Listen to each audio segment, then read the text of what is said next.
Kellyanne Conway, Fox News contributor and former senior counselor to President Trump. Great to see you this morning, Kellyanne. So the president is on the ground at that facility. Your first reaction to this? This is part of why President Trump got elected, Harris, an overwhelming mandate to fix the border. And in fixing the border, we saw the statistics here on Fox News, something like 64,000 crossings in May of 2024, zero crossings in May of 2025. But this is next level. These are different states saying we're going to help accommodate the deportation, the processing, the paperwork of the worst, as you say, criminals who need a place to stay in humane conditions. No doubt. I've been down to the border. I've toured these facilities. I've seen diapers and feminine hygiene products and water and food till the eye can see, and lots of air conditioning, until they can be processed, until they can be sent back to the home country where they belong, or to a third-party country, which the United States Supreme Court said we should be doing.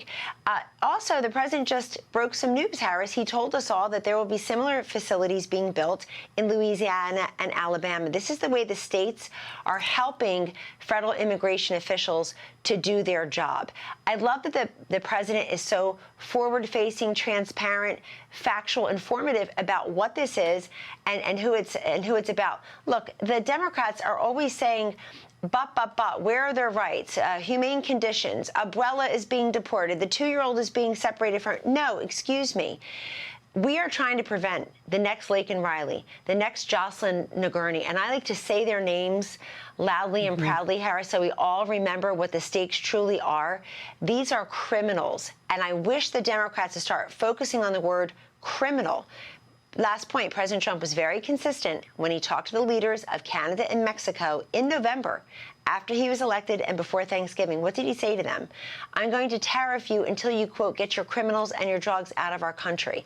This is what he was elected to do, and he's making great strides, and I'm really happy to see Governor DeSantis and other governors, Louisiana, Alabama, answering the call as well. Yeah, and you see that all hands on deck within the agencies of the president's cabinet, obviously. But this is a feathering out of that. And I want to remind everybody how Ron DeSantis, the governor of Florida, got a conversation started about how damaged we were as a nation potentially from all the resource sucking from illegal aliens, particularly those who are violent among us, by sending that first group to Martha's Vineyard. Remember that?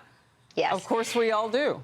Yes, he did. And we just did a survey in New Jersey, actually, and I was really struck by the immigration question. We asked, what is the greatest harm from illegal immigration in the state? And by far and above, it was the resource question, Harris, that you're taken away from law enforcement, from hospitals, from schools, from just everything. And so people see that now. They know that they are paying for this on top of the odious nature of it all.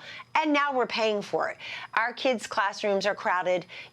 People are there getting wellness visits while you're there with 2 forms of insurance from you and your spouse, and yet your kid is waiting 4 hours to be seen for a broken bone. People feel it. And our law enforcement locally are saying, wow, it's a depression of resources in a way where we just can't sustain it. So people know it. All right, I want to get to this.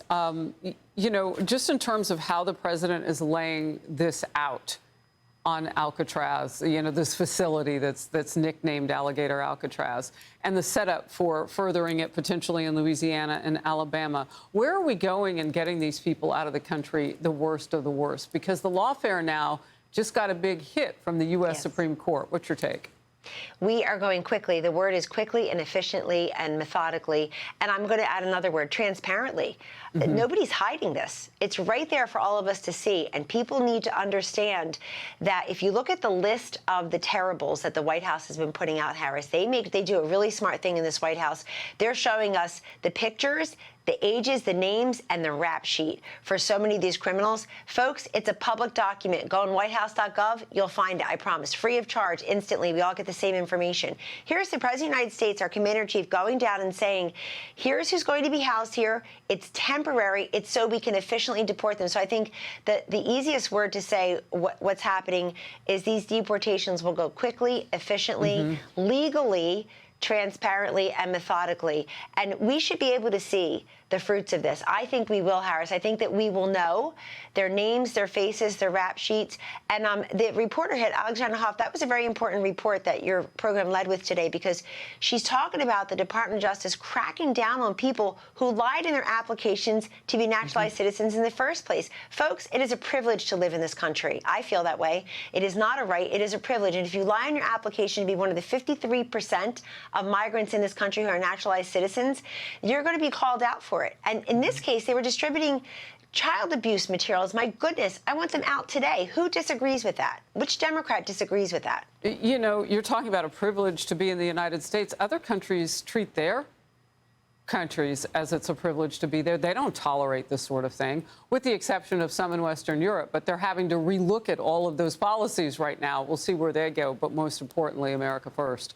Kellyanne Conway, good to see you. Thank you. Thank you, Harris. Hey, everyone. I'm Emily Campagno. Catch me and my co-hosts Harris Faulkner and Kaylee McEnany on Outnumbered every weekday at 12 p.m. Eastern, or set your DVR. Also, don't forget to subscribe to the Fox News YouTube page for daily highlights.